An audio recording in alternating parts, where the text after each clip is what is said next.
மனுஷன் எல்லாரும் பல்சையும் பிடிச்சிட்டான். இன்னும் என்னென்ன ஆட்டம் ஆட போறானோ. சம்மர் வந்தாச்சு. What's your plan for this holiday? எங்க கிட்ட விட்டுருங்க, நாங்க பாத்துக்கிறோம். GT Holidays. GT Holidays, South India's #1 travel brand. பிஜேபியோட யார் கூட்டணி சேர்ந்தாலும் அதே போல பிஜேபியும் தமிழ்நாட்டுல இல்ல, பிஜேபி கூட ஒருத்தர் சேர்ந்தாலும் அவங்களால ஒண்ணும் தேர முடியாது. பிஜேபியோட கூட்டணி சேர்ந்தா பாடியில போற மாதிரி. அப்புறம் ஏன் புலம்புறீங்க? அப்புறம் ஏன் வந்து தினம் அதிமுக கூட்டணி பத்தி தினம் நீ எங்களை விமர்சனம் பண்றீங்க?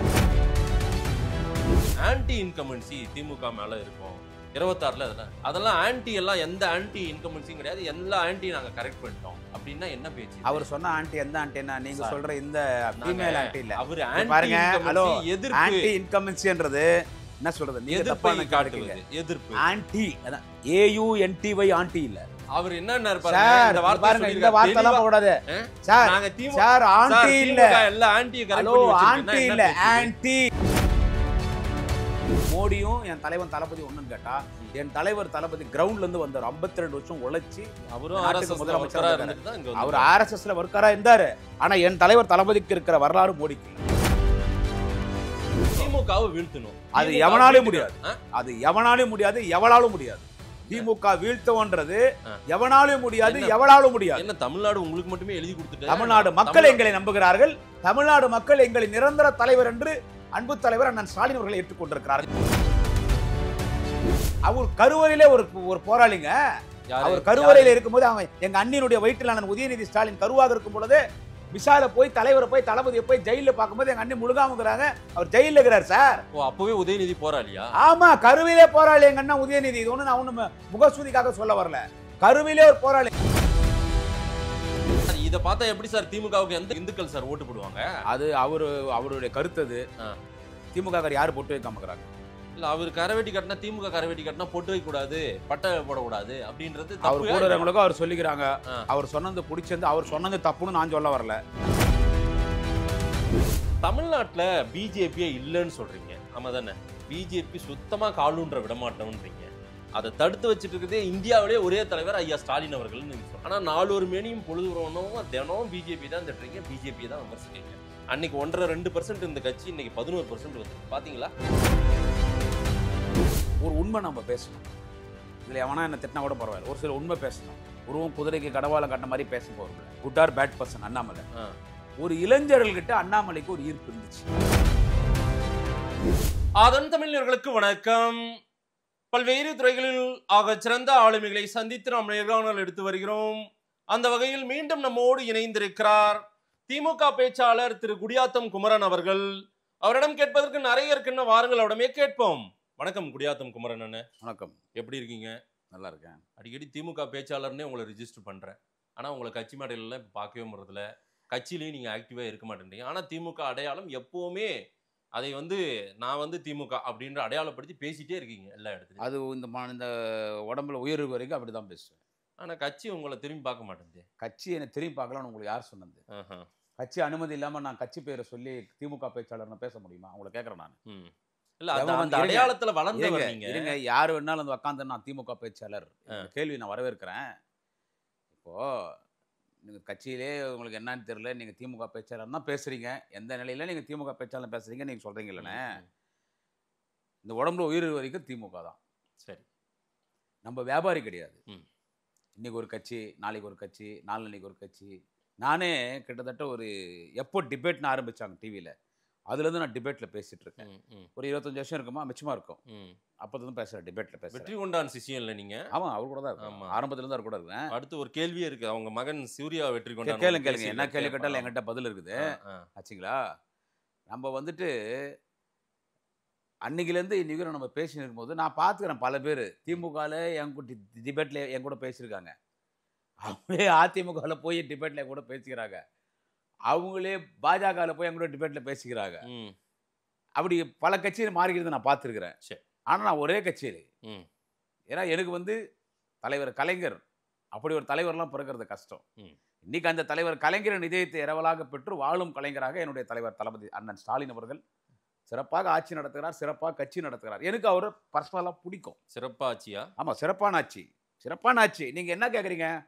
நீங்க என்ன மறைமுக கேக்குறீங்க? 4 வருஷம் முடிய போகுது. இந்த நாளையோட 5வது ஆமா. வருஷத்துல 5வது ஆண்டுகள் எடுத்து காலடி வச்சிட்டோம். 4 வருஷத்துல சாதனையா? நம்ம நல்லாட்சி தான் நடத்துறோம். குறை சொல்றோம், குறை சொல்ல தான் செய்வோம். ஓ, நல்லாட்சி தான் நடத்திட்டு இருக்கோம். சந்தோஷமா இருக்காங்களா என்ன? மக்கள் சந்தோஷமா தான் இருக்காங்க. மக்கள் சந்தோஷமா தான் சார் இருக்காங்க. சார் ஏதோ 1-2 தவறுகள் நடக்கலன்னு நான் சொல்ல வரல சார். நான் ஒரு சிலதில் ஓப்பனா உடைச்சு பேசிடுவேன். புரியுதுங்களா? ஒரு சில உடைச்சு பேசி ஏதோ 1-2 நடக்கலன்னு நான் சொல்ல வரல. ஏதோ 1-2 நடக்குது. அது உடனடியாக முதலமைச்சர் தலையிட்டு காவல்துறை அதிகாரிகளை அழைத்து, சம்பந்தப்பட்ட அதிகாரிகளை அழைத்து அதை சரி பண்றாரு.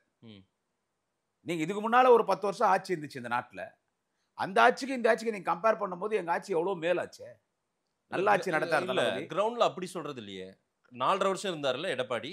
4.5 வருஷம் ஆச்சு. 4.5 வருஷம் இருந்தார். எடப்பாடி ஆட்சியே எவ்வளவு பரவாயில்லைங்க அப்படின்னு பேசுறவங்க அப்படி கூட நீங்க இப்ப தான் சொல்லுவீங்க. பார்க்கப்படுது. ஹலோ, இல்ல, நான் கிரவுண்ட்ல போனா சார், நிறைய பேர் நீங்க வேற எடப்பாடியே நாங்களும் சார் பரவாயில்ல போல நீங்க தெரியுதுங்க. கிரவுண்ட்ல பார்க்கல. நான் கிரவுண்ட் அரசியல்வாதி தான்.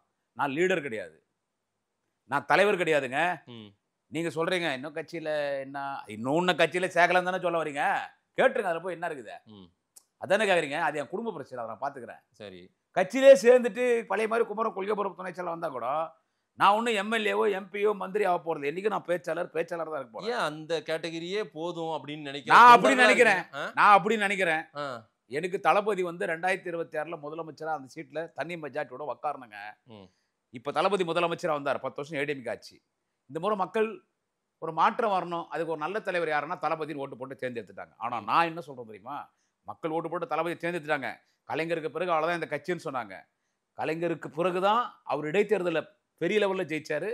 பார்லிமெண்ட் 39 ஜெயிச்சாரு. ஆட்சிக்கு வந்தாச்சு. 40 பார்லிமெண்ட் ஜெயிச்சிட்டார். உண்மையிலே எனக்கு ஒரு மிகப்பெரிய வெற்றி. என் தலைவருக்கு உலக அரசியல் அரங்கத்தில் ஒரு அங்கீகாரம் எப்பன்னு கேட்டா, இதையும் நான் ஓப்பனா பேசுறேன். 2026 எங்க தலைவர் தளபதி முதலமைச்சரா அந்த சீட்ல உட்காரணும். தனி மெஜாரிட்டியா கூட்டணி செல்ல அவ்வளோ ஈஸியா? கண்டிப்பா உட்காருவார் தலைவர். அவ்வளோ ஈஸியா இருக்கு. நீங்க பாருங்க. சிஎம் நேற்றுக்கு பேசும்போது கூட மயிலை தாவேலு எம்எல்ஏ அவருடைய திருமண வீட்டுல பேசும்போது 200 இல்லைங்க 234 நாங்க தாங்க. அப்படிதாங்க.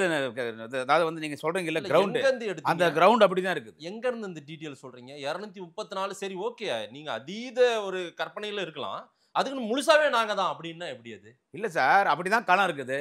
அவர் என்ன சொன்னாங்க? என்ன சொன்னோம்? 200 பிளஸ் தவிர 200 மைனஸ். தமிழ்நாட்டு காலத்தை சொல்லுங்க. நான் தமிழ்நாடு காலத்தை தான் பேசுனாங்க. தமிழ்நாடு தான் அரசியல் பண்ணிருக்கோம். நாங்க தேசிய அரசியல் இன்னும் வரல. ஆனா தேசிய அரசியல் யார் ஆட்சி செய்யணும்னு முடிவு பண்ற இடத்துல திமுக தான் இருந்தது. இந்த முறையும் அப்படிதான் வந்துச்சு. ஆனா ஐஎன்டிஏ கூட்டணிக்கு தமிழ்நாட்டில் கிடைச்ச வெற்றி மாதிரி மற்ற மாநிலங்கள்ல கிடைக்கல. மற்ற மாநிலங்களில் கிடைச்சிருந்தா நாங்க ஆட்சி அமைச்சிருக்க போறோம். ஆச்சுங்களா? எனவே தேசிய அரசியலையும் திமுக தான் முக்கியமான பங்கு. தமிழ்நாடு அரசியல்ல இன்னைக்கு இருக்கிற நிலம் வேற என்னன்னு கேட்டா உங்களுக்கு நல்லா தெரியும். இன்னைக்கு வந்து அதிமுக பாஜக கூட்டணி கன்ஃபார்ம் ஆயிடுச்சு. ஆமா, அவங்க பாஜக வந்து அதிமுக எப்படி கூட்டணி சேர்த்தாங்க அதெல்லாம் நீங்க பேச மாட்டீங்களே. எப்படி சார் சேர்த்தாங்க? எடப்பாடி பழனிசாமி விருப்பப்பட்டு போனாரா? உங்களுக்கு என்ன சார்? எங்களுக்கு தேவையில்லாது. It's none of our business. எனக்கு தேவையில்லாத விஷயம். சரி, எப்படி சேர்ந்தாங்க? மிரட்டி சேர்த்தாங்க. ஓ, பிளாக்மெயில் பண்ணி சேர்த்தாங்க. சார் என்ன சார் நீங்க காங்கிரஸ் மேல ரைடு பண்ணிட்டு கீழ உங்ககிட்ட சீட்டு வாங்குனாங்க 68 சீட்டு அப்படின்னு அவங்க ஒரு வரலாறு சொல்றாங்க.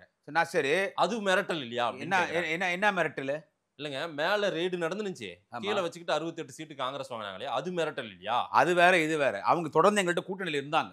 ஓ, அந்த ரைடு வச்சு நாங்க இன்னும் காங்கிரஸ் கூட்டணிக்கு போல. அவங்க தொடர்ந்து எங்களோட கூட்டணியில இருக்காங்க. கூட்டணி இல்ல, காங்கிரஸ் 68 சீட்டு உங்களுக்கு அது காங்கிரஸ் ரைடு நடத்தல. உண்மை சொல்லிட்டா, அன்னைக்கு சிபிஐ, இப்ப இருக்குது அமலாக்கத்துறை, இடி, இதெல்லாம் இன்னைக்கு பாஜக இருக்கக்கூடிய இளைஞரணி, மாணவரணி, இலக்கியணி, தொண்டரணி, மாணவரணி மாதிரி அந்த அணி எல்லாம் இப்ப இடி, அமலாக்கத்துறை இதெல்லாம் வந்துட்டு அந்த மாதிரி ஆயிப்போச்சு. சிபிஐ நீதிமன்றத்திலே அவங்க போய் தலையிடுறாங்களே. ஆனா அன்னைக்கு காங்கிரஸ் ஆட்சியில சிபிஐயா இருக்கட்டும், இடியா இருக்கட்டும், அமலாக்கத்துறை எக்ஸெட்ரா எக்ஸெட்ரா அதெல்லாம் வந்து அது ஆட்சிக்கும் அவைகளுக்கும் சம்பந்தம் இல்லை. அவன் தொடரப்பட்ட ஒரு வழக்கு, ஒரு சந்தேகத்தின் பேர்ல வழக்க தொடர்ந்தான். 2G அண்ணன் ராசா மீது வழக்க தொடர்ந்தான். நீதிமன்றத்துல வழக்கு நடந்துச்சு. இல்ல, அப்போ ஜெயிலும் இருந்தார். இருங்க, காங்கிரஸ் உங்களை த்ரெட் பண்ணி எல்லாம் 68 சீட் எல்லாம் எங்களை யாருமே தட்டன் பண்ண முடியாது. அப்படியா? எங்களை யாரும் தட்டன் பண்ண கொடுத்தோம். சீட்டு கொடுத்தாங்க. இவங்களை மிரட்டினது நீங்க பாத்தீங்களா? ஆமா, அது ஊரஞ்ச விஷயமாச்சு. இதுல போய் என்ன ஆகுது? ஊரஞ்ச விஷயம் 20 நாளைக்கு முன்னாலே திரு எடப்பாடி பழனிசாமி அவர்கள் சட்டமன்றத்துக்கு வெளியே பாஜகவோடு கூட்டணி இல்லன்றாரு. அவர் போய் மத்திய உள்துறை அமைச்சர் திரு அமித்ஷா அவர்களை சந்திப்பதற்கு 20 நாட்களுக்கு முன்பு, ரொம்ப நாளெல்லாம் இல்ல. இதே திரு எடப்பாடி பழனிசாமியினுடைய நம்ம FB பேஜில் போய் பார்த்தோம்னா அதுல அவர் போய் என்ன அறிக்கை சொல்றாரு? பாஜகவோடு கூட்டணி இல்ல. 2026 தேர்தலிலே பாஜகவோடு கூட்டணி இல்லன்றாரு. தொடர்ந்து ஒரு நாளைக்கு 10 முறை அதிமுக முன்னாள் அமைச்சர் ஜெயக்குமார் என்ன பேசினா அப்படி, அது ஒரு வேஸ்ட் லக்கேஜ் கைட்டி விட்டோம். நான் முடிசூடா மன்னனா இருந்தேன் இந்த தொகுதியில, அவனாலதான் நான் தோத்தேன் 40,000 ஓட்டு. இருங்க பலர் பேசுனதெல்லாம் ஐயா, இருங்க ஐயா, பேசுனாங்க. என்னன்னா சொன்னீங்க சார், சொன்னோம். காங்கிரஸ் வந்து குதிரை காலை வாரி கீழே தள்ளி. ஆமாங்க, சொன்னங்க. சரிங்களா, சொன்னோம். கூடா நட்பு கேடா போடும் எல்லாம் சொன்னோம். நான் தானே சொன்னேன் அன்னைக்கு. அந்த நாங்க காங்கிரஸோட கூட்டணி போன கதை வேற. இன்னைக்கு இவங்க பிஜேபியோட கூட்டணி போனது உண்மையிலேயே த்ரெட்டன். இல்ல சார், நான் என்ன பிளாக்மெயில் இது. இல்ல சார், நான் பிளாக்மெயிலுங்க. கேள்வியா வச்சறேன் சார். கொடுங்க, சொல்லுங்க. பிஜேபியோட யார் கூட்டணி சேர்ந்தாலும் அதே போல பிஜேபியும் தமிழ்நாட்டுல இல்ல, பிஜேபி கூட ஒருத்தர் சேர்ந்தாலும் அவங்களால ஒண்ணும் தேர முடியாது. பிஜேபியோட கூட்டணி சேர்ந்தா பாடியில போற மாதிரி. அப்புறம் ஏன் புலம்புறீங்க? அப்புறம் ஏன் வந்து தினம் அதிமுக கூட்டணி பத்தி அப்படி இல்ல, நீ எங்களை விமர்சனம் பண்றிய. ஒண்ணு வேணா, நேத்து அந்த மதுரை உதயகுமார் இல்ல ஒரு வார்த்தை சொன்னீங்கல்ல, எதுலயோ போற மாதிரி, எதுல ஏதோ சொன்னீங்கல்ல, என்னது நீங்க அப்ப உடனே நீங்க பிஜேபியோட கூட்டணி சேர்ந்து அது எதுல போன மாதிரி கேட்றாதீங்க. இல்ல சார், அந்த பிஜேபி வேற, இந்த பிஜேபி இல்ல சார். அவங்க தான் அது ஏதோ ஒரு பாடையிலயோ எதுலயோ போறாங்கன்றீங்க. பிஜேபியோட கூட்டணி போனா தினம் நீங்க அதிமுக பாஜக கூட்டணி சேர்ந்துருச்சு, ஐயோ அவங்க மிரட்டி கூப்பிட்டாங்க, அவங்கள ஒன்னா சேர்த்துக்கிட்டாங்க, உங்களுக்கே அந்த போல அந்த வார்த்தை ஏன் நாங்க சொல்றோம், அதை நீங்க கேட்க மாட்டேங்கிறீங்களா? சரி சொல்லுங்க. அந்த உதயகுமார் ஒரு மிகப்பெரிய அறிவாளி ஒத்துக்கிறாருல்ல, இப்ப அவர்தான் எதிர்க்கட்சி துணைத் தலைவர். ஆமா, உதயகுமார் மிகப்பெரிய அறிவாளி. செருப்போடா சுத்தி இருந்தார் அசம்பிளியில. அவர் கேட்டா எங்க அம்மா கடவுள்ல ஜெயலலிதா கூப்பிட்டு காரி துப்பி முதல்ல செருப்போடுன்னு சொல்லி அந்த அம்மா திட்டினாங்க. என்னடா இது மூட நம்பிக்கை, செருப்பு போடுறாங்க. அந்த அம்மாவே சொன்னாங்க செருப்பு போடுறான்னு. இந்த உதயகுமார் அமித்ஷா போய் ஒரு பாக்குறாரு, எடப்பாடி பழனிசாமி நீ சொல்லிட்டு போ, நான் டெல்லிக்கு வந்துட்டு கட்சி ஆபீஸ் பாக்கிறதுக்கு போறேன்னு. இந்த சினிமாவில் பாத்தீங்கன்னா கொலை பண்ணிட்டு கொலைக்காரன் 3 கார் மாறி மாறி போவான். அந்த மாதிரி 3 கார் மாறி மாறி போய் அமித்ஷா ஒரு பார்த்தாரு. அவங்க கூப்பிட்டாங்க, மிரட்டி பிளாக்மெயில். கூட்டணிக்கு வரியா இல்ல தீகார் ஜெயிலுக்கு போறியா? இருங்க ஒரு நிமிஷம் இருங்க. ஆமா, பிளாக்மெயில் எங்களுக்கு தெரியும். பிளாக்மெயில் இருங்க. பதற்றம் உங்களுக்கு ஏன் பதற்றம்? எங்களுக்கு பதற்றம். நீ அதிமுக பாஜக சேர்ந்ததுல உங்களுக்கு ஏன் பதற்றம்? எனக்கு என்ன நீ என்ன பேசுற? நான் வந்து ராஜதந்திரத்தோட கூட்டணி அமைச்சிருக்கிறேன். எங்க கூட்டணியை அஜெண்டாவா சார்? திமுகவை வீழ்த்தணும். அது எவனாலும் முடியாது. அது எவனாலும் முடியாது, எவளாலும் முடியாது. திமுக வீழ்த்தவன்றது எவனாலும் முடியாது, எவளாலும் முடியாது. என்ன தமிழ்நாடு உங்களுக்கு மட்டுமே எழுதி கொடுத்துட்டு? தமிழ்நாடு மக்கள் எங்களை நம்புகிறார்கள். தமிழ்நாடு மக்கள் எங்களை நிரந்தர தலைவர் என்று அன்பு தலைவர் அண்ணன் ஸ்டாலின் அவர்களை ஏற்றுக்கொண்டிருக்கிறார்கள். 26ல தெரிஞ்சிரும் சார். அதுதான் நான் சொல்றேன், தெரியும். இதே ஆதன் டிவில நம்ம உட்கார்ந்து பேச போறோம். எவ்வளவு எதிரிகள் பாத்தீங்களா வரிசையா. அதிமுக மட்டும் தான் உங்களுக்கு எதிர்க்கட்சி அப்படின்னு நீங்க நினைச்சிட்டீங்க. இந்த பக்கம் பிஜேபி ஒன்னு சேர்றாங்க, அந்த பக்கம் பாமக நேத்தி கூட விமர்சனம் பண்றாங்க, அந்த பக்கம் சீமான், அதே போல விஜய் வேற இப்ப புதுசா அவரு எங்க போனாலும் பெருங்கூட்டம். சார், ஒரு நடிகனுக்கு கூட்டம் கொடுங்க சார். இல்ல தலைவர், இப்ப அவரு தாவேகா தலைவர். நீங்க தலைவரை ஏத்துங்க. தமிழக வெட்டு கழகமா அது? எது தமிழக வெற்றி கழகம்? சரி, ரைட், ஓகே. அந்த ஆளு ஒரு நடிகர், ஃபீல்ட்ல இருக்கிற நடிகர். சரி, ஃபீல்ட் அவுட் நடிகர் கிடையாது. கூட்டத்தை பாத்தீங்களா சார்? உதயநிதி போறாரு, அந்த மாதிரி வாகனத்து மேல எல்லாம் ஏறி நின்னுட்டு யாரும் அமகலம் பண்ணல. ஹலோ, ஆனா விஜய்க்கு வந்து அந்த மாதிரி பண்றாங்க. எங்க அண்ணன் உதயநிதியும் மாண்புமிகு அண்ணன் உதயநிதியும் விஜய் தயவு செஞ்சு ஒண்ணு சேர்த்து பேசாதீங்க. ஏன்? அது கலைஞரின் கருவறை, அது திராவிட குடும்பம். அது விஜயும் உதயநிதி எல்லாம் நீங்க ஒன்னா சேர்த்து பேசக்கூடாது. உதயநிதி ஸ்டாலின் தலைவர், அண்ணன் உதயநிதி ஸ்டாலின் தலைவர். என்னை பொறுத்த மட்டும் Vijay still no is an actor. Working no politics பண்ணிட்டு இருக்காரு அவரு. வர்க்கிங் நோ பாலிடிக்ஸ் விஜய் பண்றது. எங்க அண்ணன் உதயநிதி களத்துல இருக்கிறாருங்க. எங்க அண்ணன் உதயநிதி களத்துல இருக்கிறாரு. களத்துக்கு போனா என்ன நடக்குது பாத்தீங்களா? அப்ப நீ வராத உள்ளாரு, அது உங்களுக்கு ஓட்டா மாறாது மேன். எப்படி சொல்றீங்க? you are not an MGR, you are an after all Vijay. that's all, you are not an MGR. நீ விஜய். என்ன அசால்ட்டா சொல்றீங்க? ஆமா, நீ விஜய். after all விஜய்ன்றீங்க. ஐயோ, after all விஜய் தான். நான் என்ன சொல்றேன், உனக்கு கூட்டம் கொடுத்து நான் இல்லன்னு சொல்லல. விஜய்க்கு கூட்டம்லாம் ஓட்டு போடுவாங்க சார். ஓட்டா மாறாது. ஒரு பாப்பா ஒண்ணு பேசுனத பாத்தீங்களா? அவங்க சொல்றாங்க முதல் டார்கெட்டே திமுக தான் அப்படின்னு. அது அதோ சின்ன பொண்ணு பேசுறதெல்லாம் வச்சு நாம தேசி எவ்வளவு பெரிய சேனல்ல ஒரு ஸ்டார் ஆங்கரா இருந்து நீங்க எல்லாம் இந்த மாதிரி பேசலாமா? இல்ல சார், ஏதோ ஒரு சின்ன பசங்கன்னு பார்த்தா அவங்க பாருங்க திமுகவை தான் வீழ்த்து போறோம்ன்றாங்க சார். அவங்க எல்லாம் யார் தெரியுமா உங்களுக்கு? யார் சார்? அவங்க எல்லாம் ஆங்கர்ஸ் சார். அவங்க எல்லாம் இந்த விளம்பரத்துல, இந்த மன வியாபாரத்துக்கு வராங்க இல்ல, டிவி விளம்பரத்துக்கு வருவாங்க இல்ல, இந்த பிரைவேட் சேனல்ஸ் எல்லாம் இருக்கும் ஊர்ல, இந்த மன வியாபாரத்துக்கு வருவாங்க. அப்புறமா இந்த விளம்பரத்துல வரவங்க, அப்புறமா இந்த விளம்பரத்துக்கு வாய்ஸ் கொடுக்கறவங்க, அப்புறமா வந்து தொகுத்து வழங்கக்கூடியவர்கள், இவங்க எல்லாம் தான் சார் அவங்க பொதுக்குழுல பேசுனாங்க. குடியாத்த கும்பரம் மாதிரி 16 வயசுல மேடை ஏறி பேசின மாதிரி யாரு இருக்கிறாங்க? ஒண்ணு வேணாம். விஜய் கிட்ட இருக்கிற புஷி ஆனந்தம் யாரு சொல்லுங்க? பிஜேபி இருங்க, பிஜேபி காங்கிரஸ். இன்னைக்கு அந்த புஷி ஆனந்தன் அவங்க அப்பா சந்திரசேகரை வந்துட்டு விஜயனுடைய வளர்ச்சிக்காரனும் திரு ஐயக்குனர் சந்திரசேகர் அவர்கள் தான். அவரு ஒரு நேரத்துல பயங்கரமா டிஎம்கே ஃபாலோவர். திமுகவின் கொள்கையெல்லாம் அவர் படத்துல காமிச்சிருக்காரு. அவங்க அப்பாவையும் அம்மாவையும் விஜய் கிட்ட இருந்து பிரிச்சிருந்து யாருன்னு கேட்டா புஷி ஆனந்தம் தான். இன்னைக்கு அந்த கட்சியில ஒன்றிய செயலாளர் உங்களுக்கு சொன்னாங்களா என்ன? உலகம் தெரிஞ்ச விஷயம் அவங்க கட்சிக்காரனே சொல்றானே. சரி சார் சார், இன்னைக்கு நீங்க ஒரு இருங்க, குடும்ப விஷயத்தெல்லாம் ஒரு நகர விட்டுருங்க. செயலாளர் ஒன்றிய சார், செயலாளர் இல்ல சார், குடும்ப விஷயம் எல்லாம் பேசாதீங்க, நேரா அரசியலுக்கு வாங்க. குடும்ப விஷயம் பேசாதீங்கன்னா ம். அந்த குடும்பம் தான் விஜயை வளர்த்துச்சு. அவங்க அப்பா தானே விஜயை வளர்த்தாரு. அதெல்லாம் அவங்க ஒரு அரசியலை கவலைங்க, உருவாக்குனாரு. நீங்க ஏன் கவலைப்படுறீங்க? நான் உங்களுக்கே கவலைப்படல. கவலை. நீங்க அவரு கூட்டம் கொடுத்த ஒரு பெரிய தலைவர்னு சொல்றீங்களே, ஆமா. சின்ன சின்ன பசங்கறாங்கன்னு சொல்லு. ஆ, அந்த இளைஞர் புஷ் இரு. கூட்டம். உன் கூட இருக்கிறவங்க யார் கொள்கைவாதி யாரா இருக்கிறாங்களா? சார், உதயநிதி அவர்களும் இளைஞர்கள் ஒரு பேச்சு திறனுடையவர்களுக்கெல்லாம் தனி ஒரு கூட்டம் அமைச்சு பேச்சாளர்களை உருவாக்குறாரு. ஆமா, அதுதான் அது அதெல்லாம் நியாயமான நடத்துறாரு. அரசியல், ஆரோக்கியமான அரசியல் அது. ஆ. அவர் ஒன்னும் இந்த இல்ல மாதிரி சார். வந்து இருங்க. அவர் ஆனா ஒண்ணு இங்க இந்த மாதிரி பாருங்க, அந்த மாதிரி எந்த கம்பெனி- இதுவுமே விளம்பர நடத்தாம கம்பெனில கூட. விளம்பரம் பண்றவங்களையும் விளம்பர கம்பெனியில் நடிக்கிறவங்களையும் எங்கள் மாண்புமிகு அண்ணன் துணை முதலமைச்சர் நாளைய தமிழகம் அண்ணன் உதயநிதி உருவாக்கல. திமுக குடும்பத்தில இருந்து சரி, திமுக மீது உனக்கு ஆர்வம் இருக்கா? திமுக உனக்கு ஆர்வம் இருக்குது, திமுக ஆட்சி பண்ணணும், திமுக கட்சியில் தான் நான் இருக்கணும், திமுக கட்சிக்காக பேசணும்னு உனக்கு ஆர்வம் இருக்குதா? அப்போ ஒரு பேச்சு போட்டி வச்சு அவங்கள பேச வச்சு கட்சியினுடைய முன்னணி பேச்சாளர்களை வைத்து அவங்கள தேர்ந்தெடுத்து அவங்கள எல்லாரும் பேச வச்சாரு மாண்புமிகு இந்து சமய அறநிலையத்துறை அமைச்சர் மாவட்ட கழக செயலாளர் அண்ணன் சேகர் பாபு அவர்கள் தான். அந்த எல்லா பேச்சாளர்களுக்கும் அத்தனை பேச்சாளருக்கும் வாய்ப்பு கொடுத்து இன்னைக்கு எல்லாருக்கும் மேடை அறிவிச்சு இன்னைக்கு 1250 கூட்டங்கள் என்ன இப்ப நடக்க போகுது இந்த ஒரு வருஷம். அவங்க அத்தனை பேருக்கு வாய்ப்பு கொடுத்து களத்துக்கு கூட்டிட்டு வந்திருக்கிறோம். ஆனா விஜய் கட்சியில பேசுறதெல்லாம் யாரு சார்? எல்லாம் விஜயினுடைய ரசிகர்கள், இன்னைக்கு தொண்டர்கள், தொண்டர்கள். ஆமா, அவங்க நிரந்தரமா இருப்பாங்களா? அதுல எலெக்ஷனுக்கு இருப்பாங்களா? அதெல்லாம் அவங்க பாத்துருவோமே. சும்மா இரு சார். ஒரு நகர சேலை ஒண்டி சேலை அந்த புஷியானது 5 லட்சம் 6 லட்சம் 10 லட்சம் கொடுங்க, அங்க சண்டை போய் எனக்கு இது ஏதாவது விஜய்க்கு தெரியுமா? 6 மணிக்கு மேல விஜய் நம்ம எல்லாம் சீட்டுக்கு பதவிக்கெல்லாம் காசெல்லாம் வாங்குறது இல்ல. யாரெல்லாம் வாங்குறது? திமுகவுல எல்லாம் யாரு வாங்குறது? திமுக எல்லாம் யாரு வாங்குறது இல்ல சார். விஜய் 6 மணிக்கு மேல வீட்டு விட்டு வெளியே வரது இல்ல சார். என்ன சார் பேச்சு நிக்கிறீங்க? 6 மணிக்கு மேல விஜய் வீட்டு வெளியே வரது இல்ல. 6 மணி ஆனா அந்த ஆளுக்கு ஃபுல்லா ஃபாரின் சரக்கு போடணும், குட்டி வேணும். இதெல்லாம் வந்து ஆமா, நீ பொது வாழ்க்கைக்கு வந்த பிறகு இதெல்லாம் வரும் சார். ஏன் தனி மனித தாக்குதல் இவ்வளவு சார்? அவசரமா போறீங்க? நீ பொது வாழ்க்கைக்கு வந்த பிறகு இதெல்லாம் வரும் சார். இதெல்லாம் வரும் சார். திமுகவுல கொஞ்சம் நாகரிகமாவே நம்ம எதிர்கொள்ளலாம்ல இவங்களை எல்லாம். நான் வந்து ஒன்னு சொல்லிட்டா, 6 மணிக்கு மேல நீ வெளியே வரியா? நீ பண்ற politics working home politics. Corona காலத்துல யாரும் ஐடி கம்பெனிக்கு போக முடியாம டேப் வச்சு நீ வீட்ல வர்க்கிங் அந்த மாதிரி வர்க்கிங் பாலிடிக்ஸ் அல்லது சார். பாத்தீங்களா கூட்டம் கேப்ரா டான்ஸ் ஆடுறவ கூட அரகுறை போட்டு 4 நாள்லாம் கூட்டம் சேரும் சார். ரெக்கார்ட் டான்ஸ் எங்க கிராமங்கள்ல நடக்கும். நீங்களும் கிராமம் தான், நானும் கிராமம் தான். ரெக்கார்ட் டான்ஸ் நடக்குது இல்ல, ஆடலும் பாடலும் நிகழ்ச்சி நடக்குது இல்ல. அந்த மாதிரி தாங்க விஜய் கூட்டம் கூடுறது. என்ன பெரிய கொள்கைவாதி கூட்ட மாதிரி. எங்க அண்ணன் உதயநிதி கூடுதுன்னா ஒரு கூட்டமும் கொள்கைவாதி. நாளைக்கு இந்த நாட்டுல ஆட்சி பண்ண போற ஒரு தலைவன் எங்க அண்ணன் உதயநிதி ஸ்டாலின் கூட்டம் போடுது. என் தலைவன் தளபதி கூட்டம் போடுறா, ஒரு தேச தலைவன் விஜய்க்கு போய் கூட்டம் போடுது சார். ஒரு நடிகனு கூட்டம் கோயம்புத்தூர்ல அது ஓட்டா மாறாது சார். கோயம்புத்தூர்ல பூத் கமிட்டி ஒரு மாநாடு மாதிரி அவங்க நடத்தணும்னு ஒரு 5-6 மாவட்டங்களை கூப்பிட்டு பண்றாங்க. அன்னைக்கு அவர் அங்க பயணம் பண்றாரு, ரோட் ஷோவா அது மாறுது. அதே நாள்ல உதயநிதி அவர்களும் திடீர்னு ஒரு ரோட் ஷோ நடத்துறாரு. எதுக்கு நம்ம அது அவனை பார்த்து காப்பி நான் ரவுசி எங்க அண்ணன் உதயநிதி கிடையாது. இப்படி எல்லாம் பேசக்கூடாது, கோவம். நான் சொல்லல இந்த விமர்சனத்தை, விஜய் தரப்பினர் சொல்றாங்க. அவங்க சொல்லுவாங்க பலகா பசங்க, நீங்க வேற ஒண்ணு. அப்படி எல்லாம் பேசக்கூடாது. யார் உதயநிதி அண்ணன் யாரு, விஜய் யார், அப்படி எல்லாம் பேசக்கூடாது. அதெல்லாம் தப்பு. அதெல்லாம் தப்பு. அவர் ஒரு திராவிட முன்னேற்ற கழகத்தினுடைய கலைஞருடைய பேரப்பில்ல.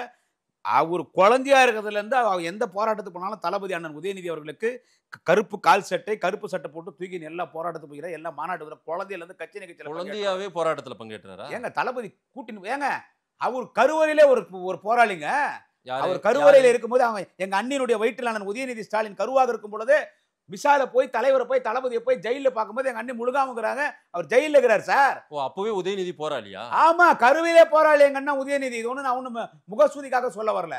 கருவிலே ஒரு போராளி நின்ன முதல் தேர்தலே ஜெயிச்சார் சார். இன்னைக்கு ஏதாவது எடுத்து பேசுங்க. நீங்க போய் கருவிலே போராளின்னு எல்லாம் அவ்வளவு மிகைப்படுத்த சார். மிகைப்படுத்துற தகுதி அவருக்கு இருக்குது. மிகைப்படுத்துகிற ஒரு தலைவனாக உருவாகி வருகிறார். அதனாலதான் நான் சொல்றேன். இல்ல அவர் சார் இங்க பாருங்க மாதேஷ் ஒன்னு சொல்றேன் கேளுங்க. இல்ல சார், அவர் வந்த பிறகு நீங்க பேசுறது சரி. வந்துட்டாரு, துணை முதலமைச்சர் ஆயிட்டாரு. கருவில இருக்கும்போதே அவர் போராளின்றதெல்லாம் ஆமாங்க. கருவில் இருக்கும் பொழுதே போராடலாம் பாத்துருவாங்க சார். எல்லாரும் துதி பாடுறீங்க. துதி பாடணுன்ற அவசியம் எனக்கு இல்ல. இது கொஞ்சம் எனக்கு பேச விடுங்க. துதிப்பாடி குமரன் ஒண்ணு இந்த கட்சியில மந்திரியாக போறது இல்ல. துதிப்பாடி குமரன் இந்த கட்சியில பெரிய தலைவரா வர போறது இல்ல. துதிப்பாடி குமரனுக்கு இந்த 2026 எம்எல்ஏ சீட் கொடுக்க போறது இல்ல. இதெல்லாம் நீங்க இயல்பாவே இருந்தாலும் நடக்காதுன்னு வாங்க பாக்குறவங்க. என்னது இயல்பாவே இருந்தாலும் திமுக இது இருங்க. என்னைக்குமே குமரன் பேச்சாளர் தான். அது என் கல்யாணத்திலே தளபதி பேசிட்டார். எனக்கு கல்யாணம் பண்ணி வச்சார். துணை முதலமைச்சரா வந்து என் கல்யாணம் பண்ணார். குடியாத்த குமரன் பேச்சாளர். நாங்கெல்லாம் கூட முன்னாள் ஆயிடுவோம். குடியாத்த குமரன் என்னாலும் பேச்சாளர். என்னாலும் பேச்சாளர். ஆனா உன்னை பதவி தேடி வரும். So, அந்த இதே- பதவி இதே தேடி question வரும்போது தான் அதை நீங்க பயன்படுத்திக்கோன்னாரு. ஆ. அப்பதான் கொள்கை பரப்பு துணை செயலாளர் கொடுத்தாரு. ஆ. 18 வருஷம் கட்சியில கொள்கை பரப்பு துணை செயலாளர் நான் இருந்தேன். 18 வருஷம் ம். இருக்கிற வரைக்கும் அந்த பொறுப்புக்கான என்ன வேலையோ அந்த வேலையை நான் பார்த்தேன். ம். தலைவர் தளபதிக்கு தெரியும். ம். தெரியும். இன்னைக்கும் தலைவர் தளபதி குமரன் இருக்கு. இல்ல ரொம்பவும் மக்களுக்கு நல்லது செய்யற ஒரு ஆட்சியா அது நடந்துட்டு இருக்குன்றீங்க. ஆமாங்க. அப்புறம் ஏன் 2 மினிஸ்டர் இப்ப ராஜினாமா எல்லாம் வேகமா எதுக்கு அதெல்லாம்? இதெல்லாம் ஒரு சிலது தப்பு, ஒரு சில தவறுகள் நடக்கும்போது இதெல்லாம் வந்துட்டு சகஜம். ஜெயலலிதா ஆட்சி இருக்கும்போது ஆ. 5 மாசம் ஒரு முறை அப்பா அம்மா விளையாடுற மாதிரி சின்ன பசங்க அந்த அம்மா அமைச்சரை மாத்தினேன். நாங்க ஏடிஎம்கே நடந்தல கேட்கல, இன்னைக்கு திமுக சார் ஒரு சில குறைகள் வரும்போது செந்தில் பாலாஜி அவர்களே உச்சநீதிமன்றம் கேக்குது, நீங்க அமைச்சரா தொடர்றீங்களா இல்ல ஜாமீன் வேணுமான்னு கேக்குறாங்க. அந்த அளவுக்கு திமுகவின் நிலை இருக்கிறதா? அது நான் பேசினா கண்டம் ஆஃப் த கோர்ட் ஆயிடும். நீதிமன்றம் ஏன் அந்த கேள்வி ஜெயலலிதாவை கேட்கல? உங்களுக்கு ஜாமீன் வேணுமா இல்ல நீங்க முதலமைச்சரா தொடர போறீங்களான்னு. ஜாமீன்லயும் வந்து அந்த அம்மா முதலமைச்சர் செந்தில் பாலாஜி அவர்களுக்கு என்ன சொல்லி நீங்க ஜாமீன் வாங்குனீங்கன்ற விசாரணை எல்லாம் இருக்குல்ல சார். சரி சார், ரிசைன் பண்ணியாச்சு சார், ரிசைன் பண்ணியாச்சு விடுங்க. சரி, நம்ம நீதிமன்றத்தில் பொன்முடி அவர்கள் பேசுனது சரியா? பொன்முடி என்ன பேசுறது தப்பு. தப்பு, அப்படி பேசக்கூடாதுல்ல. பேசக்கூடாது, தப்பு. கரெக்ட் தானே அவர் மினிஸ்டர்ல இருந்து தூக்குனது? கரெக்ட் தான், கரெக்ட் தான். இதனால எதனா என்னை கூப்பிட்டு தலைமையில விளக்கம் கேட்டா கூட ready to answer for that. தப்பு, அப்படி பேசக்கூடாது, தப்பு. அது மெல்ல மெல்ல இந்து உணர்வாளர்கள் மத்தியில கொஞ்சம் எதிர்ப்பை திமுக சம்பாதிக்க ஆரம்பிச்சு இல்லைங்க. இந்துக்களை மதிக்கக்கூடிய ஒரு கட்சி திமுக, இந்து ஆலயங்களை மதிக்கக்கூடிய கட்சி திமுக. இந்து ஆலயங்களை இன்றைக்கு இந்தியாவிலே இந்து சமய அறநிலையத்துறை சிறப்பாக செயல்படுவது தமிழ்நாட்டில் இந்து சமய அறநிலையத்துறை அமைச்சர் மாண்புமிகு அண்ணன் சேகர் பாபு அவர்கள் சிறந்த முறையிலே செயல்படுகிறார். இல்ல, சேகர் பாபு அவர்கள் இதெல்லாம் செய்யறாரு, நானுமே பாக்குறேன். அண்ணன் சேகர் பாபு மாதிரி ஒரு இந்து சமய அறநிலையத்துறை அமைச்சர் இதுவரைக்கும் தமிழ்நாடு பார்த்தது இல்ல. தமிழ்நாடு இல்ல, ஆனா இந்தியாவே பார்த்தது இல்ல. அண்ணன் சேகர் பாபு போல ஆராசா என்னன்றாரு, திமுக கரவேட்டி கட்டினா நெத்தில பொட்டு வைக்க கூடாது, பட்டை போடக்கூடாது அப்படின்றாரு. இது சரியாது? அந்த கருத்துக்கு நான் உடன்படல, அதை நான் ஏத்துக்க மாட்டேன். இப்படி எல்லாம் பேசினா யார் ஓட்டு போடுவாங்க? எந்த இந்து? நான் ஏத்துக்கல. அது வந்து அவருடைய கருத்தை அவர் சொல்லி இருக்கிறாரு. அந்த கருத்தை அவர் சொன்னது தப்புன்னு கூட நான் சொல்ல வரல. அவர் தப்பா சரியா? தப்பா சரியா? நான் ஏன் தப்புன்னு சொல்லிட்டோம்? எனக்கு அதுல உடன்பாடு இல்ல. இல்ல சார், இத பார்த்தா எப்படி சார் திமுகவுக்கு எந்த இந்துக்கள் சார் ஓட்டு போடுவாங்க? அது அவருடைய கருத்து. அது திமுக யாரு பொட்டு வைக்காம இருக்கிறாங்க? திமுக கரவேட்டி கட்டினா பொட்டு வைக்க கூடாது, பட்டை போடக்கூடாது அப்படின்றது அவர் கூடுறவங்களுக்கும் அவர் சொல்லிக்கிறாங்க. அவர் சொன்னது பிடிச்சிருந்து அவர் சொன்னது தப்புன்னு நான் சொல்ல வரல. அவர் சொன்னது தப்புன்னு நான் சொல்ல வரல. அவர் சொன்னது ஏத்துக்கிறவங்க ஏத்துக்கிறாங்க. சரி, அந்த மாதிரி பல கூட்டத்துல நான் உட்காந்து கேட்டிருக்கிறேன். அப்படி பேசும்போது நான் பொட்டு வச்சுதான் போய் உட்காந்துக்கிறேன். இப்ப கூட இந்த ஸ்டுடியோக்கு வரும்போது காலைல வரும்போது குடியாத்துல இருந்து சந்தனம் பொட்டு வச்சுருந்தேன். அதெல்லாம் உதிரி போச்சு. எப்பவுமே நான் சூட் கேஸ்ல கொல்லூர் மூகாம்பிகை குங்குமம் வச்சிருப்பாங்க, தான் அதை வச்சிருக்கேன்.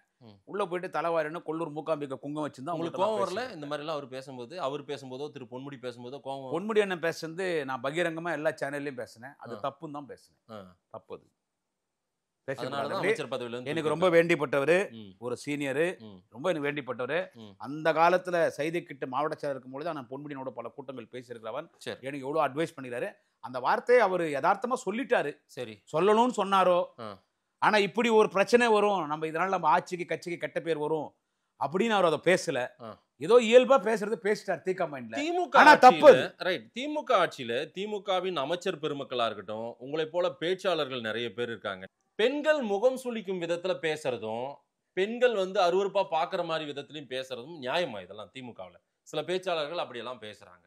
பெண்களை வந்து அவதூறா பேசுறது தப்புதான். பெண்கள் முகம் சுளிக்கிற மாதிரி பேசுறதும் தப்புதான்.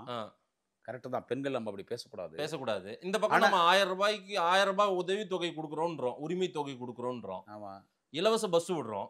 ஆமா, இலவச பஸ் பெண்களுக்கு எல்லாரும் போறாங்க சந்தோஷமான்றோம். அப்புறம் ஓசின்றோம். இந்த மாதிரி விமர்சனங்கள் பொன்முடி அண்ணன் பேசினாரு. இல்ல சார், நான் 26 பொன்முடி அண்ணன் பேசினார். ஏங்க ஓசின்னு யாரும் பேசல.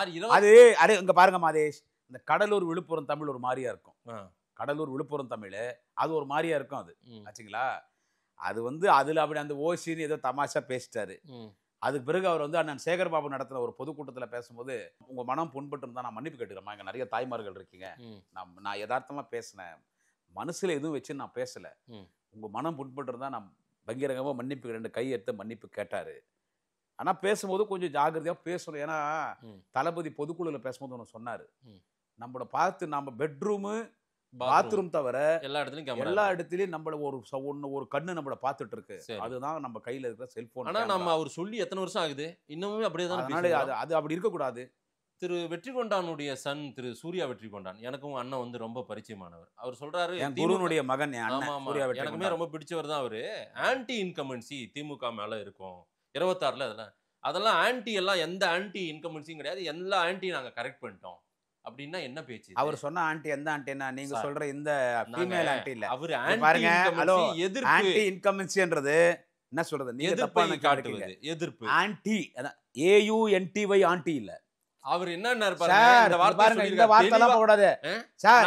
சார் ஆன்டி இல்ல, எல்லா ஆன்டியை கரெக்ட் பண்ணி வச்சிருக்கீங்க. ஆன்டி இல்ல, ஆன்டி எதிர்ப்ப நாங்க கரெக்ட் பண்ணிட்டோம்னாரே தவிர ஆன்டியே சொல்லல. நீங்க ஏங்க இப்படி திருப்பி போடுறீங்க? ANTI-க்கும் AUNTY-க்கும் சார் சார் மக்களுக்கு வாட் ஆன்டி சார் எந்த ஆன்டி கரெக்ட் பண்ணாரு? ANTI ஆன்டியே நாங்க கரெக்ட் பண்ணிட்டோம்ன்றே தவிர நீங்க அது AUNTY ஆன்டி ஆக்குறீங்க. ஆன்டி எல்லாம் நாங்க கரெக்ட் பண்ண அவசியம் இல்ல. அந்த பழக்கம் எங்களுக்கு கிடையாது. அந்த பழக்கம் எங்களுக்கு அது சூர்யா வெற்றிகொண்டானுக்கு அண்ணன் சூர்யா வெற்றிகொண்டானுக்கு அந்த ஆன்டி கரெக்ட் பண்ற பழக்கம் எல்லாம் கிடையாது. இன்னொன்னு ஐயா வெற்றிகொண்டானுடைய வாரிசு, இந்த ஐயா வெற்றிகொண்டானுடைய பையன், அந்த நக்கல் நான் எண்டி கொஞ்சம் இருக்கும். ஆனா ஆன்டியே சொல்ல, ஆன்டியே சொல்ல. ஆன்டின்னு சொல்லியிருந்தாருன்னா சார், ஆன்டின்னு சொல்லியிருந்தாருன்னா தப்பு. ஆனா அவர் ஆன்டி சொல்லல, ஆன்டி சொன்னார். அவர் பேசின ஸ்டேட்மெண்ட்டை எதிர்க்கட்சிகள் வீதி வீதியா தெரு தெருவா எடுத்து போய் அது வீடியோவை போட்டு காட்டினாங்கன்னா திமுகவுக்கு எந்த பெண்களாவது ஓட்டு போடுவாங்களா? சார் சொல்லுங்க பார்க்கலாம். பெண்கள் திமுகவுக்கு பெண்கள் தான் ஓட்டு போட போறாங்க. 2026ல தனி மெஜாரிட்டியோட திமுக ஆட்சி வந்து எங்க தலைவர் தளபதி 2ஆம் முறை முதலமைச்சர் வர போறாருன்னா அதுக்கு முக்கியமான காரணம் தெய்வமாக நாங்கள் மதிக்கக்கூடிய தமிழ்நாட்டின் பெண்கள் தான். பெண்கள் தான் எங்க தளபதி 2ஆம் முறை முதலமைச்சர். ஆன்டியை கரெக்ட் பண்ணிட்டேன்றீங்க சார். அவர் சொன்னது ஆன்டி சார். ஏன் சார் தெரியும் ஆன்டி ஆன்டின்னு போற? ஆன்டி சொன்னார் அவரு. எதிர்ப்பை கரெக்ட் பண்ணிட்டோம்னா இன்னைக்கு பெரிய ஆரோக்கியமான எதிர்ப்பு எது திமுக எதுவும் இல்லையே. அந்த வீடியோ நீங்க பாத்தீங்களா? அதுல அப்படிதான் தெரிஞ்சது. அந்த பேட்டியே நான் பார்த்தேன். அந்த பேட்டியே நான் பார்த்தேன். அப்ப கரெக்டா தான் பேசியிருக்காரு அவர் சொன்னது ஆன்டிங்க. நீங்க ஏங்க ஆன்டின்றீங்க? Oh anti. Again and again I'm recording mister Madhesh.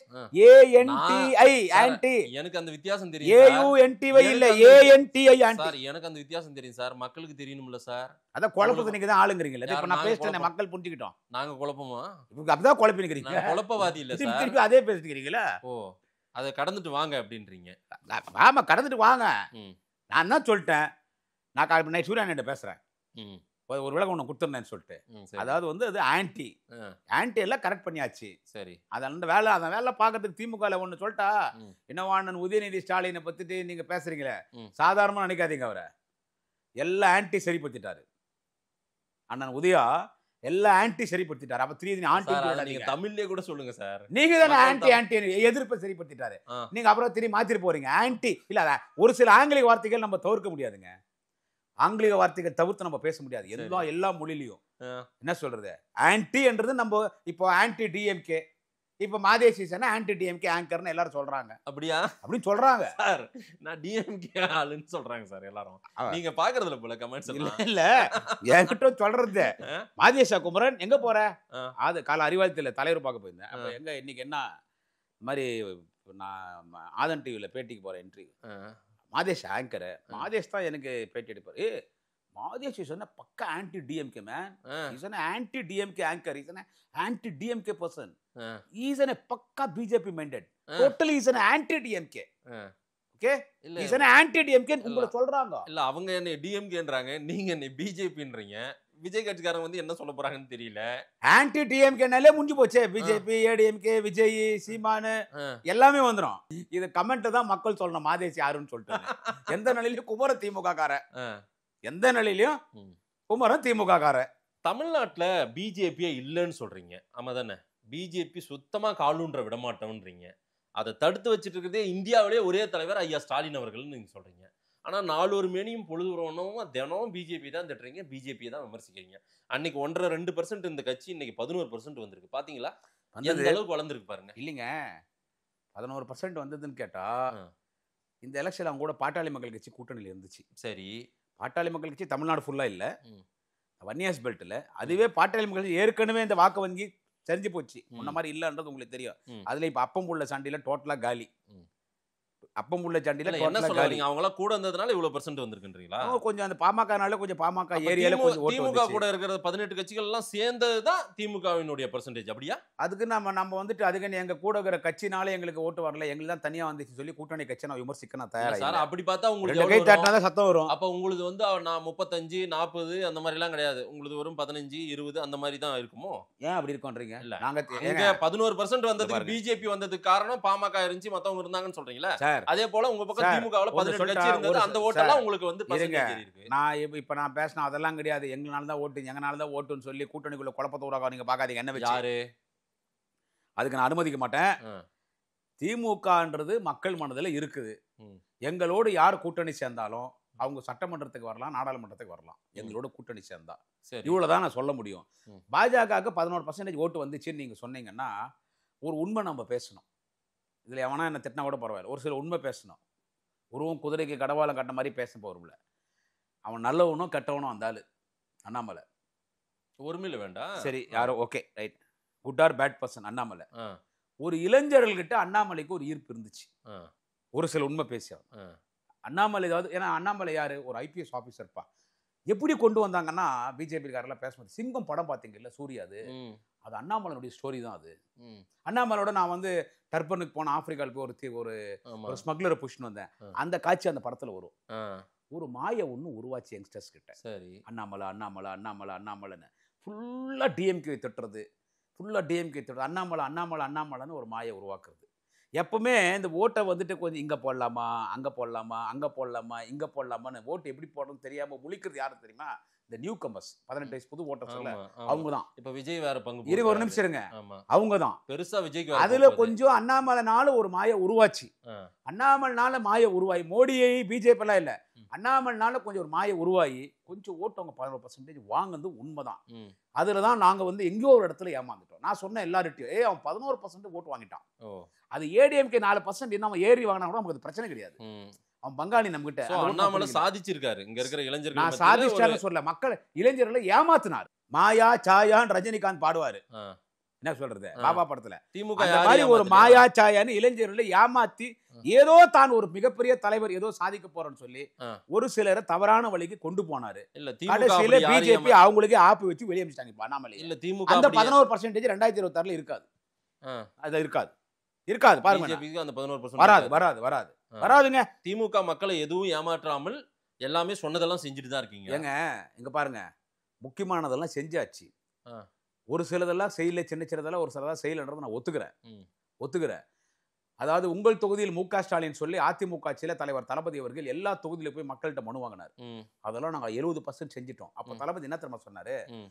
10 ஆண்டுகளுக்கான திட்டங்கள் என்னார். நான் 5 வருஷம் எல்லாம் செஞ்சிருவேன் நாங்க சொல்லல. இல்ல சார், ஐயா 10 வருஷம் ஸ்டாலின் திமுக ஆட்சி அவர்கள் இருந்தாதான் செய்ய முடியும்னா, இல்ல. 10 வருஷம் அண்ணா திமுக ஆட்சியில கொள்ளையடிச்சான். அவன் ஒண்ணுமே சரி செய்யல. ஆ. அந்த 10 வருஷம் அவன் பண்ண கொள்ளையடிச்சிருந்து அவனுடைய முறைகேடுகள் எல்லாம் ஆ. 5 வருஷத்துல சரி பண்ண முடியாது. ஆ. ஆனா ஒரு 70% பண்ணிட்டார். இல்ல சார், இன்னும் 5 வருஷம் தளபதி ஐயா உட்கார்ந்தாருன்னா ஸ்டாலின் எல்லாம் அவர்கள் என்ன சரியாயிடும். சொன்னாருன்னா, ஓட்டு போட்டவங்க மட்டும் இல்லாம ஓட்டு போடாதவங்களும் பாராட்டுற அளவுக்கு நான் ஆட்சி பண்ணுவேன்னாரு. ஆமா, அப்படி எல்லாரும் பாராட்டுற அளவுக்கு ஆட்சி சார். ஆகுது.